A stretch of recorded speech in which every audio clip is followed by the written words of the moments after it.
చెవిరెడ్డి భాస్కర్ రెడ్డి మీడియాతో మాట్లాడుతున్నారు. ఇప్పుడు ఆ లైవ్ చూద్దాం. అంటే భగవంతుడి దర్శనానికి వెళ్తున్నప్పుడు భక్తిగా ఈ రచ్చ ఏంటి, ఈ రచ్చ అవసరమా అన్నదే ఆయన ఉద్దేశం. ఈ రచ్చ అవసరమా? అధికారికి లెటర్ పెడతారు అనుమతి లేదని. ఒక మాజీ ముఖ్యమంత్రి దర్శనానికి పోతే అనుమతి ఇవ్వకపోవడం మీరెవరు? క్లియర్ గా చెప్పారు.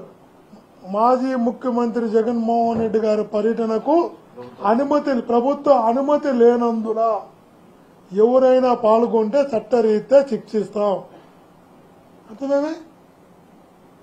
మాజీ ముఖ్యమంత్రి జగన్మోహన్ రెడ్డి గారి పర్యటనకు ప్రభుత్వ అనుమతి లేనందున ఎవరైనా పాల్గొంటే చట్టరీత్యా నేరము అన్నటువంటి ఏమని అర్థము? అనుమతి కావాలా? దేవుని దర్శనం చేసుకోవాలంటే క్లియర్ కట్ గా ఉంది. క్లియర్ కట్ గా ఒక్కొక్క అధికారి ఒక్కొక్కలా ఇచ్చుంటాడు.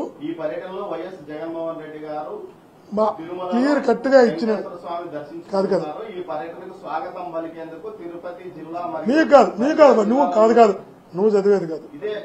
చాలా ఈయనొక్కడు కాదు, ఈ జిల్లా ఇచ్చారు, అన్నమయ్య జిల్లా ఇచ్చారు, కడప జిల్లా ఇచ్చారు, ఒక్కొక్కరు ఒక్కొక్కలా ఇచ్చారు.